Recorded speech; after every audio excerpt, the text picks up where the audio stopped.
Hi, I'm Sonya White Jaguar. Welcome to White Jaguar Weekend Read, my weekly audiobook series. Let's continue with my free book, Writing Alan Rickman's Autobiography, a fan fiction romance. Chapter 13, The Fantasy of Romance.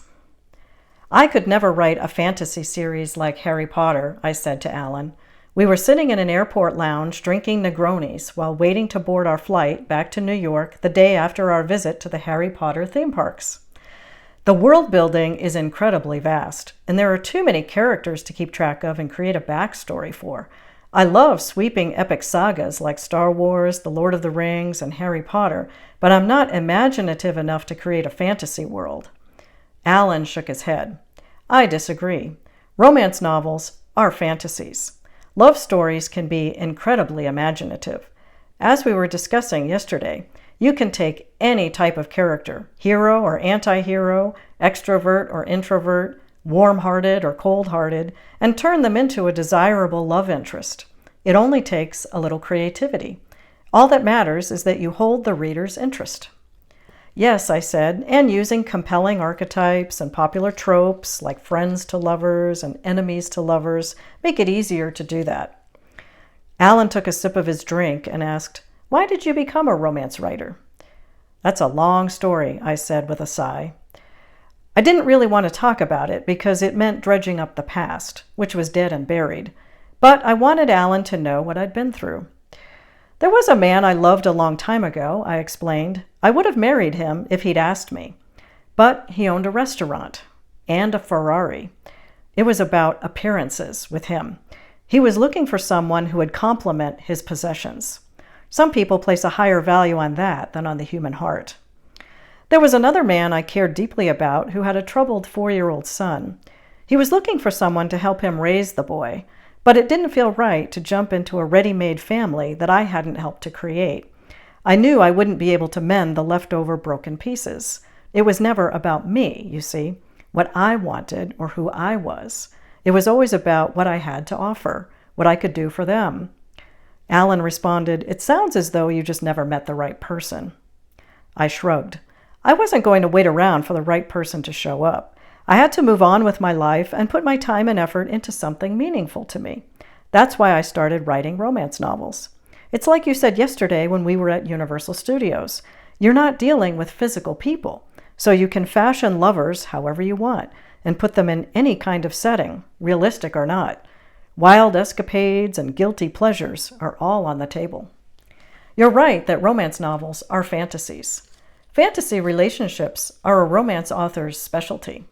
The men in my books said and did whatever I wanted.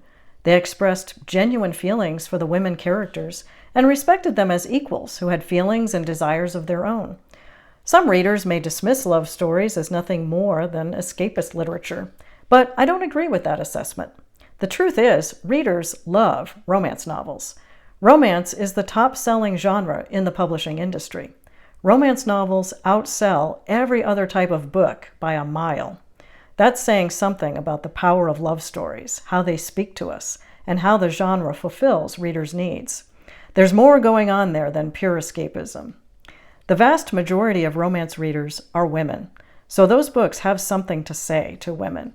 I recognize that women are still largely misunderstood and misrepresented in our society. Romances, if well written, potentially give women a safe place to be themselves and lift other women up. So that's another reason I took up romance writing. Alan said, "You know I've been out promoting A Little Chaos during the past year." I nodded. "Of course, there wouldn't have been a woman gardener in King Louis's time," he said. "That's not the point of the film. A Little Chaos provides a fantasy setting for a story about a modern woman, and at the heart of it is a fantasy romance, like you're describing. The lovers in that story are working through their feelings and desires in a complicated environment that doesn't make it easy for them to have a relationship. Doesn't that sound just like actual relationships in today's world?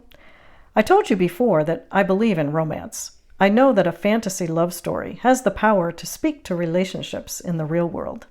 He paused to take a sip of his Negroni.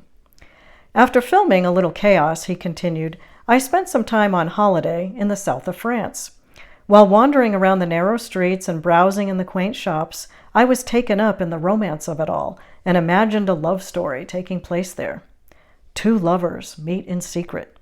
I thought maybe one of them is married, or there's some complication that makes it difficult for them to see each other often, which of course creates narrative tension for the story.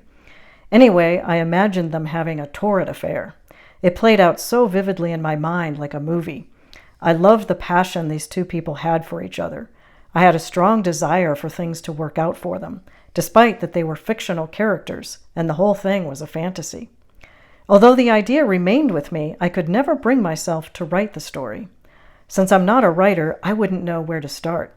Would you write it for me? I didn't anticipate that Alan would ask something like that, especially since we hadn't finished his autobiography yet. Are you offering me another ghostwriting project? I want you to write the story as if it were your own. I don't care whether you put my name on it or not. You're the romance author, not me. While I liked Alan's story idea, losing my publishing contract had left me with a lingering feeling of inadequacy and a lack of enthusiasm. Now a pang of anxiety hit me in the stomach. To be honest, I said, I'm not sure I have it in me to write another story about fantasy characters having a fantasy romance.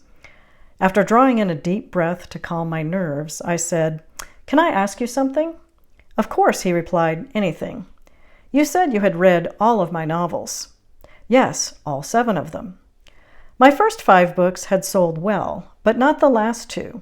How were the last 2 different from the others? What did I do wrong?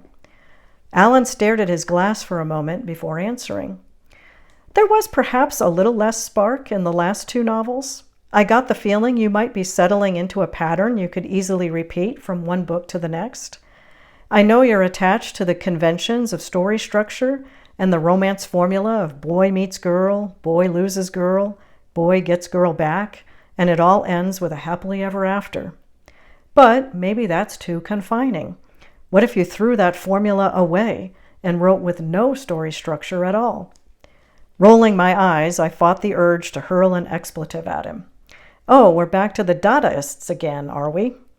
You can't write a romance novel without the classic romance arc. If you do that, then it's not a romance novel. Alan raised his eyebrows as he flashed a wide grin at me. Realizing that he may be onto something, I said, That's your point, isn't it? Join me next week for Chapter 14, Alan's Advice. Subscribe to my channel if you haven't already, so you'll be notified when the next video is posted. You can also sign up for my newsletter on my website, sonyawhitejaguar.com, and get notified that way. I send out newsletters twice a month.